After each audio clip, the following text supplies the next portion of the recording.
I said. By and large, the people in my comment section are fantastic, especially compared to other comment sections across the internet.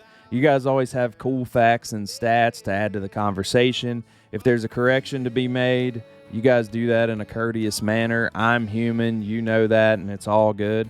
Unfortunately, in this video, some of the squeaky wheels are going to be the ones getting the grease. Just ridiculous stuff getting the spotlight. But I feel like that's totally a microcosm of YouTube, right? Like, it's just crazy. So thank you guys so much for supporting my form of journalism and storytelling on here. I can't thank you enough. Here we go. We're going to start off with comments from my latest community post. All these guys are longtime friends of the channel. Starting with, I'm pretty sure my very first supporter, that's Justin Carruthers, who asked, if I had a ticket and a time machine, what baseball game would I pick? That's just a great question. My thought process originally started with games where records were broken or unforgettable things happened, and it's hard to try and prioritize those or measure the magnitude and compare them. So a few that came to mind: Cal's 21-31 game. On a related note, Lou Gehrig's Luckiest Man speech, Jackie Robinson's debut, Hank Aaron's home run record. Impossible to pick. I chose a complete dark horse here. I chose chaos to be funny. 10-cent beer night. On June 4th, 1974, a riot broke out. Cleveland forfeited the game to the Rangers. 9 people were arrested. My guy John Lowenstein got an RBI. All the bases were stolen and never returned.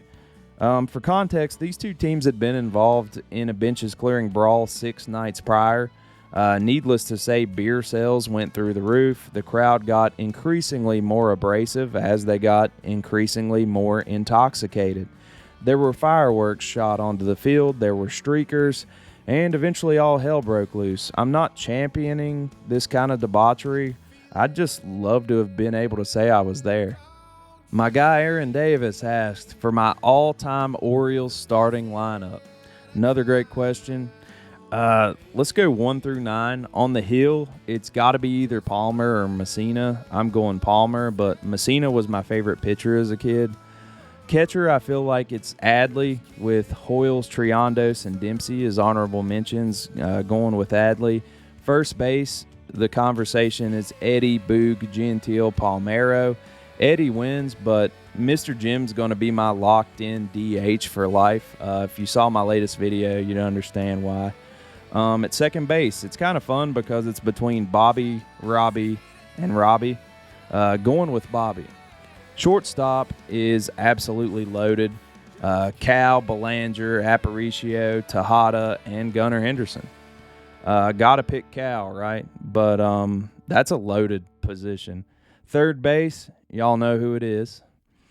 In the outfield, I feel like most of the best played center. Paul Blair, Brady Anderson, Adam Jones, all at center. So I'm going Brady in left, Blair in center, and Frank's our undisputed right fielder. In the comments, let me know your favorite team and your all-time lineup, because that's a great question. Let's collect all 30 teams there.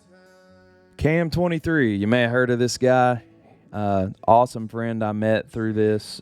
We text each other weekly and we help each other out with videos all the time. He asks, why is the channel called Hatbilly? And that's a good question coming from a guy who simply named his channel after himself. His first name is Camden. He's named after Camden Yards, which is excellent. Mine's a little more out there. Hatbilly is a play on hillbilly. When I was putting the channel together, I realized, at least to my knowledge, that I was about the only sports personality, what have you, on YouTube. So it's just a callback to the area I'm from. I'm an Appalachian guy, and it's kind of a way of addressing the way I talk without having to directly address the way I talk all the time. Not that you should ever have to apologize for the way you talk, but I've definitely, people have tried to put me in that position here on the internet before, and I knew it was coming when I started the channel. So there you go. Anchors Away 1062 on Ken Griffey Jr. I saw him play a couple times, once in Tampa. When the bat hit the ball for a double, that's all you could hear, the crack of the bat for that split second. Everything was silent. I'll never forget it. And I was drunk too, LOL. Hey man, that's a good idea.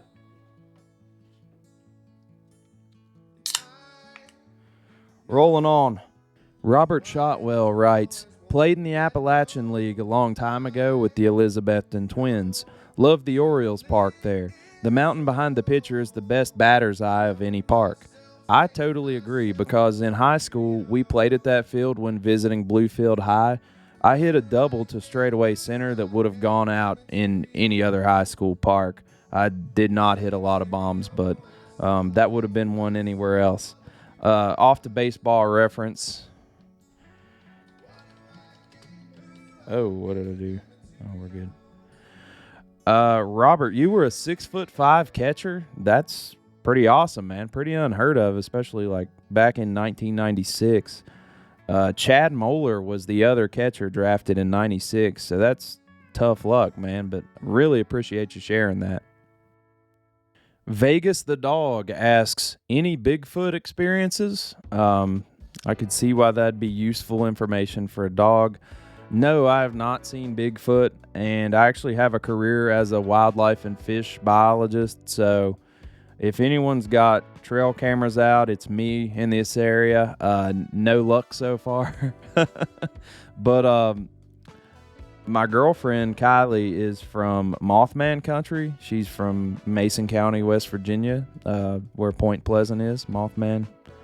You know, his old hangout, and she has nothing to report on the Mothman either, so we're kind of striking out over here. Sorry to let you down. David Claycomb on Pittsburgh's colors. It's black and gold, not black and yellow. Wiz is a punk, referring to Wiz Khalifa. Besides that, as always, great stuff. Well, it's yellow, right? It used to be gold, like in old Roberto Clemente footage. They were wearing black and gold, but even the bridge named after him is yellow. Wiz Khalifa is a hip-hop artist, not a punk artist, so come on, man. Just a note on my Sammy Stewart video, there was just an outpouring of friends and family of Sammy's. It shows that he had his demons, but he was truly loved and remembered as one of the funniest players to ever wear an Orioles uniform. Thinking about redoing that video, actually. The sound wasn't the best, but all the heart was there. Tiger Cap 100 on my story on Don Wilson, a black integration era player. Nobody gave a SH about race at this point, FFS, which I think is for sake. I'm going to guess this is like the last living Ty Cobb fanboy whose favorite part about his career was not his success as a player, but like all the controversies. Yeah, race was indeed a pretty big deal to a guy who came into the league around the same time as when the Civil Rights Act was passed. FFS. The Robert Phoenix on my Eric Shao story. That's a good one for comments. This was a noble effort, but also naive. If you don't understand what's going on with unchecked immigration and the incessant cry of systemic racism, you're not paying attention. Cultural Marxism is alive and well. It's invaded our institutions, including sports. Shao was trying to work things out. Okay. Shao saw the dark clouds of institutional forces on the horizon. They're here now. In 2 years, he'll be approaching a prophetic status. This was posted 1 year and 10 months ago, so y'all better buckle up for the era where we add the book of Eric Shao to the Holy Bible. It was unfortunate what happened to Shao, and I was sympathetic to him. This was just a tough video because the player was really into politics. I'm not really into politics, but I guess because I didn't champion his far-right agenda, I was a bad guy, and that's fine with me. Connor Martin on my Terry Forster video writes, hey, thanks for making this. Terry's my grandpa, and it's cool to see a video about his career. I never got to see him pitch. We still make the same tacos from the Letterman show every Christmas. So if you didn't see that one, Terry was a big taco guy, And it's really awesome to know that the family still celebrates that legendary performance on late night TV. Julie Braden writes, feel free to do a whole video about how places like West Virginia continue to be shit on every day. I live in Tennessee, and I'm continually appalled by how people blame us for the problems that were handed to us. Even people who live in these areas believe it's their own fault. That's pretty loaded, because if that's in reference to like economic fallout from the Civil War, like, yeah, that's just such a huge nuanced problem, and you know, it's unprecedented in any other human history that anything like that happened. But obviously the South's economy is a little behind. But yeah, I have met people from up north who think it's just okay to generalize all Southerners as, you know, poor people on welfare who won't help themselves and refuse to work for anything, and that's not correct.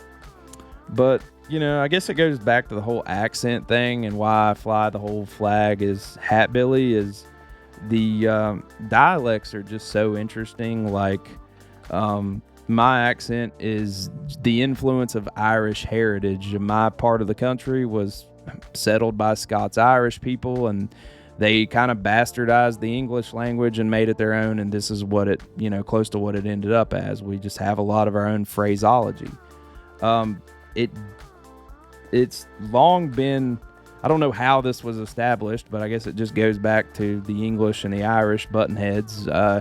It's been established that this is not correct English, and, you know, I had English teachers constantly scold me, you know, ain't is not a word, and don't say y'all, and it's just, these are all a construct.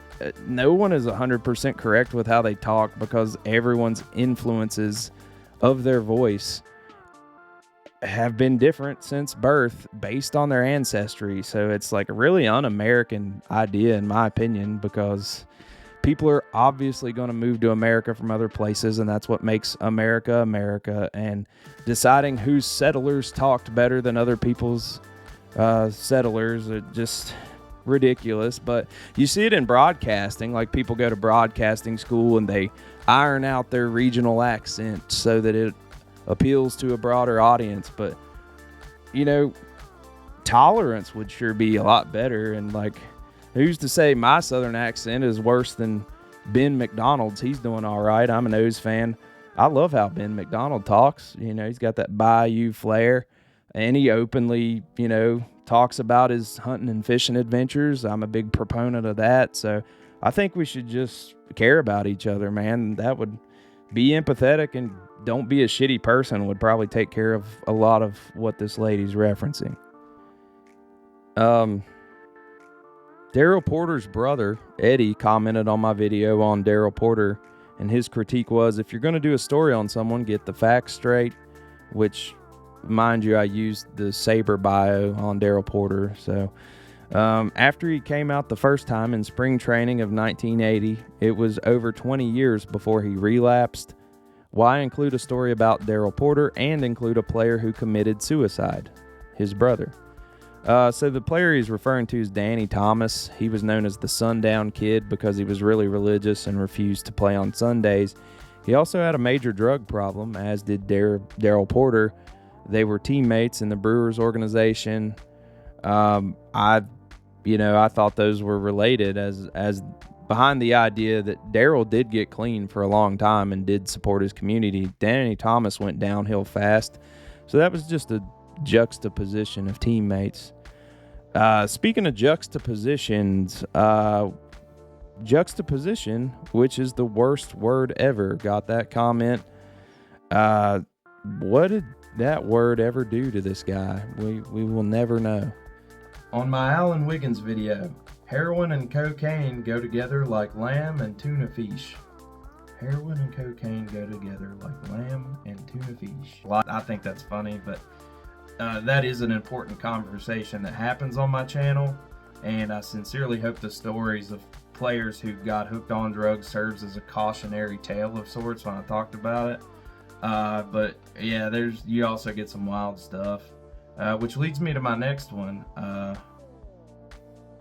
Dale Schiffman, who went to jail for dealing drugs as part of the Pittsburgh Drug Trials commented. He said, "So very sad reliving this horrible tragedy. I remember the early days when I first met Rod Scurry. He was a very quiet guy, but he did have some good times with me before his addiction kicked in. What a tragic loss for his entire family." What a class act. What a good guy, man. I definitely appreciate you, Dale. Can he get there? No, sir. A home run for Brooks Robinson. Number 12. 3 more Bird runs. Ain't a beer cold.